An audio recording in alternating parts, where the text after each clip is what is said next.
Well, the heat has been turned up this weekend at Lommel in more ways than one ahead of MX2 qualifying. Let's take a word with a couple of our riders. We'll first come to Tim Geiser. The Honda Garibaldi rider had a really solid ride in Moto 1. But Tim, if I can just borrow you for a second. Tim, looking back to last weekend in Lockett, a solid ride in Moto 1, but you looked in a lot of discomfort in race 2. What was going on there? Yeah, I have a pretty good start in second race. I was riding third, and then in front of me the rider, I think was Tonk or some, yeah, and when he landed, the stones came into my knee and then destroyed the knee brace, and yeah, it was so painful. But after, I didn't want to finish and I didn't want to go out, but yeah, I finished 9, I think, and it was good for championship, for points. And no troubles coming here this weekend. It's all okay, feeling okay? Yeah, I have still a little bit pain, but it's okay. Okay, well, best of luck for this qualifying race, and we'll move on down a couple of gates and have a word with Paul Jonas, who's having a chat with Stefan Everts at the moment. Stefan, can I borrow Paul's for a second? Paul's, it was announced midweek your 5-year deal with Red Bull KTM. That's a pretty huge deal. I think you're the first, you've made history as well as the first Latvian rider to sign a factory contract. Yeah, actually, Robert just was the first one. He signed a factory contract with the Husqvarna when he was riding with the 125 bike.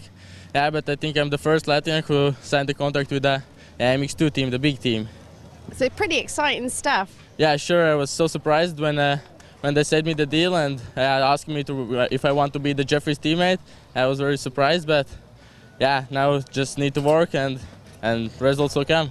I know you're now based in Belgium, so how are your sand riding skills? Yeah, this year I haven't ridden the sands very much. Last year I ride a lot in Lommel, but this year I think some 2 or 3 times. But yeah, I love the sand, and we'll see. Hope for a good result this week. Thanks, Paul. Best of luck in qualifying. Right, let's take a look at MX2 qualifying. Hot and humid conditions on Saturday at Lommel for the qualifying races. The final preparations going down on the start line for the riders. There's Romain Febvre, of course. He's one of the challengers for the World Championship crown in MX2, and Jordi Tixier, 911. The other, after Dylan Ferrandis not scoring points in the first race in the Czech Republic a week ago.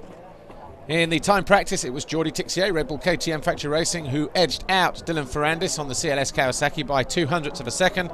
Max Anstey, number 99, on the bike at Yamaha Cosworth was third, with Boutron and Koldenhoff back from injury, rounding out the top 5. On board here with Valentin Guyot on the standing construct KTM.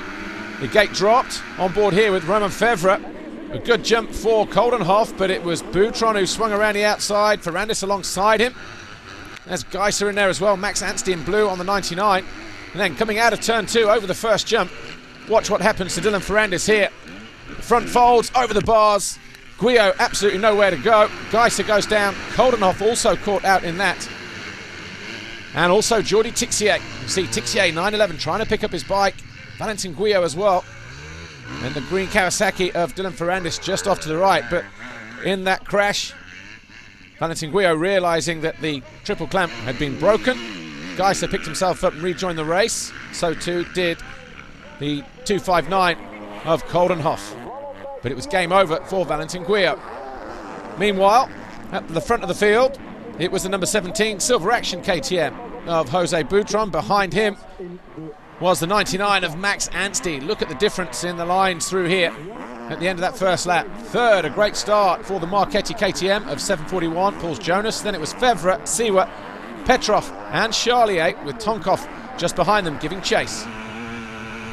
On board here with Febvre, trying to find a way around the outside of Jonas. Eventually he made it stick. That was a second attempt for the Frenchman. That put the Wilvona Stan Husqvarna, the white machine there, up into third place on the second lap. Max Anstey, though, just after that, found a way into the lead with a pass on the 17 of Jose Boutron, and from there the Brit never looked back. Charlier was in the mood. He found his way up the inside of Jeremy Siwa. That put him up into 5th place on the Yamaha factory machine. As Romain Febvre then went after the number 17 Spaniard, Jose Boutron. That was a battle for second position. just behind him fourth, having a good qualifying, was the 741 of Jonas, with Charlier closing in as Jeremy Seewer fell from 5th place down to 9th. No such problems for Max Anstey though on the bike at Yamaha Cosworth machine. Just stretching out his lead by around 1.5 seconds, 2 seconds a lap, as Fevre closed in on Boutron over on the far side of the circuit and pushed his Husqvarna into 2nd position. But his lap time's no match for Max Anstey. Then it was the turn of the 741 of Paul's Jonas. He eventually made a pass on the Spaniard, Boutron, to get himself into 3rd, as Tixier was climbing his way through the field and was in a battle with the 91 of Seewer and the 125 of Michael Hull as he charged through the field to get through to 9th at that stage of the race. Tough physically demanding conditions here at Lommel as always. 2:43, Tim Geiser went out on lap 5. As a result of the crash, the radiator was damaged and he was forced to pull out. So too was Christophe Charlier. Charlier pulling out of 5th place on the factory Yamaha. So those guys will start from 26th and 27th on the grid for Sunday's main race.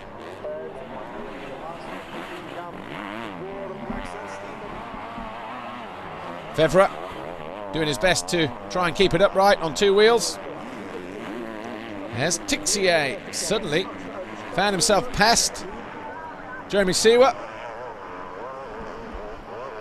and was then pushing on for a possible top 5, maybe even better towards the end of the race. Jonas was having a good steady ride 3rd. There was Boutron 4th, Tonkov was in 5th, and then Petrov 6th on the left on the 152 Kimiya Yamaha, and Tixier finding a way through into that 6th place with a pass at the end of the start straight. 1 or 2 sketchy moments for the Frenchman, who sits 2nd in the MX2 Championship. Didn't stop him going after the guys ahead of him though. Dylan Ferrandis up into 11th with a couple of laps to go. Eventually would come home 9th on the CLS Kawasaki Monster Energy machine. A good fight through the field, but it was Anstey who took the win from Fevre. Tixier was 3rd. But Tixier just running out of time on Fevre. About half a second in it as they came over the line. Max, congratulations. I think there would have been a few anxious faces in your garage the whole way through that qualifying race. What was going through your mind when you made the pass? You know, to be honest, I was just riding. I was feeling it. I was feeling the flow, and I was just on a nice normal practice mode. I felt really good. We've worked really hard. I cannot thank the boys enough. I mean, I plan on being up here tomorrow so I can say it again, but Paul, Steve, even Ben back at home, Geordie, they've had sleepless nights, and you know, I think today is a turning point, and I hope to finish these last 3 strong, and we're developing for next year. It's a shame the way that it's gone. Obviously, from the outside looking in, you can all say, oh, it doesn't look great, but I know the work that's gone into that bike and gone into me, and days like today is when it shows, and tomorrow we're going to go out there and cruise around again and have a dance out in the Dutch sand. It's lovely. Well, we will keep all our fingers crossed for you that this is the turning point, and well done for that qualifying race. Well done.